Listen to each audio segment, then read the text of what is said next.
Hey, what's up, moviegoers? I just wanted to say how much fun I had the Cinema Ritrovato. It was an amazing time. I'm gonna keep my review a little bit short and sweet because our video is really, really long.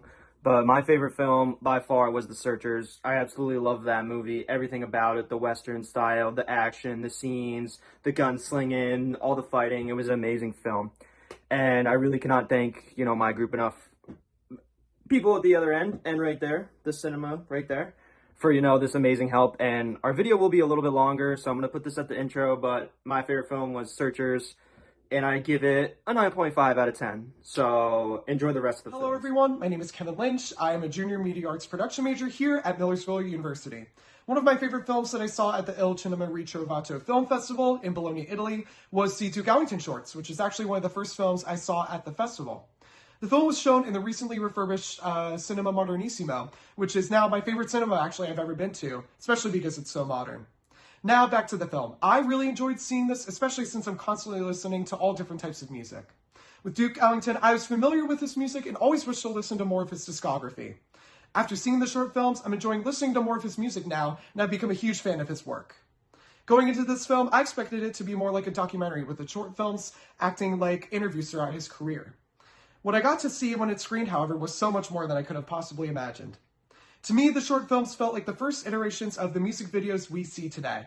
It was interesting to see some of the short films showcase how talented Duke and his band were, as well as adding visual storytelling in some of the shorts with Duke's music acting as an accompaniment. I got to see some incredible cinematography as well, with some of the shots even being very advanced at the time, in my opinion. I remember one of the short films where the cinematographer chose to focus the camera on the reflective floor, which was like a mirror on the ground. I thought it was incredible to see that in this way because the audience was able to obtain a unique way to portray media at the time. After seeing those unique filmmaking techniques, I may want to take risks by trying to incorporate unique filmmaking techniques to the films I'll create. With that being said, I rated this film a 10 out of 10 for the beautiful way the directors for each film were able to perfectly blend together music with incredible cinema to... Hello, my name is Alysha Plaza. I'm a current senior at Millersville University studying media arts production, and the film I'm going to be talking about today is Pepe Le Mocha. So, Pepe Le Mocha was released in 1937.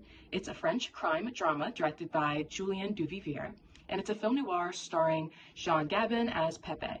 He plays a Parisian gangster who's on the run and hiding out in the Casbah of Algiers. He's hiding out in the Casbah because, with its winding alleys, many people, and a tight-knit community, it's the perfect place for him to kind of disappear. It's his sanctuary on one hand and his prison on the other, because he knows if he ever leaves, he'll be immediately arrested.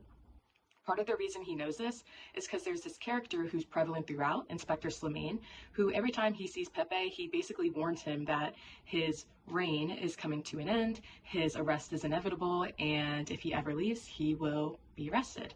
And it hints the whole time at Pepe's downfall, which ultimately the movie ends in. The other two important characters are Gabby, who's his romantic love interest that really sends him to want to escape.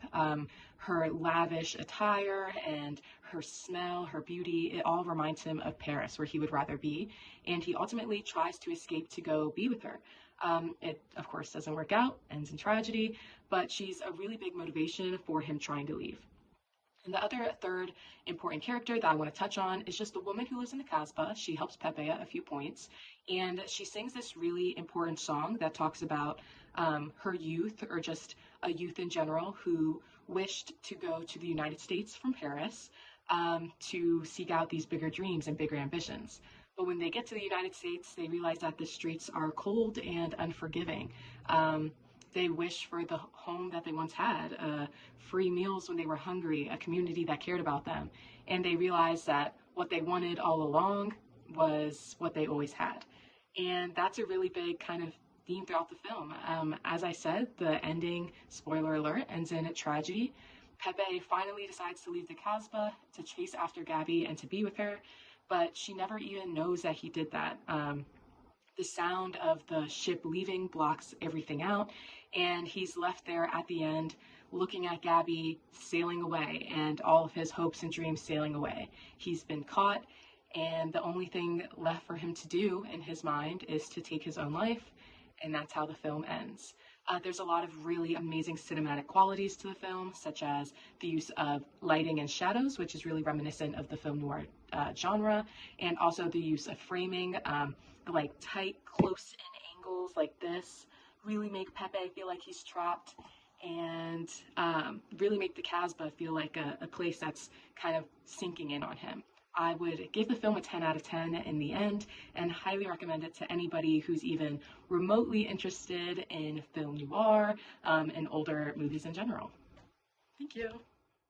Hey, I'm Claire, and I'm a senior studying secondary social studies education, and my favorite film that I saw at the Cinema Ritrovato Film Festival was called L'Armoire Volante, or in English, the title was The Cupboard Was Bare. It is a 1948 French comedy, and it stars a French comic called Fernando, who plays the main character Alfred. For a bit of the plot, it's about a nephew whose name is Alfred, and he's searching for his aunt's dead body after she died. She ended up actually freezing to death in a moving van when they were on the way to move her stuff from her old place to her new place, where she was going to live with her nephew.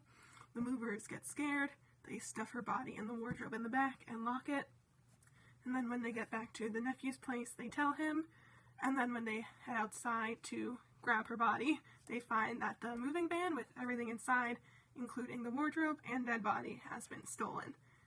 And so basically the rest of the movie is Alfred going on this wild goose chase to find his aunt's body so that she can be legally declared dead. So there were some cool shots in the movie actually towards the end that I really liked. So towards the end of the movie, Alfred has to buy 17 wardrobes from this hotel, and he has them delivered to his apartment. So there's this one cool shot where all the movers are in a line and they are walking each wardrobe up the staircase, and it's kind of a spiral staircase, and that's really cool. And also, once all the wardrobes are in the apartment, they are lined up on either side of the hallway with all the mirrors facing in, and then you see Alfred looking dejected on a seat at the end because his aunt was in none of those wardrobes when he thought she was. So I really loved L'Armoire Volante because you never knew what funny circumstance was going to happen to prevent Alfred from getting the correct wardrobe. And also the situations he was put in kept on escalating. And also there are a few housekeepers involved that were looking in from the outside. And to them, it kind of seemed like he was losing his mind. And so with all of that combined, L'Armoire Volante had the perfect mix of comedic lines, dialogue, as well as physical comedy. And lastly, I will say that this film might not be for everybody because at the end, spoiler alert, the nephew wakes up and it was all a dream at the end, but that is what made me love the film even more. So I really like stuff like that. And overall takeaway I had was I should probably find more French comedies to watch. So I would rate this L'Armoire Volante 10 out of 10.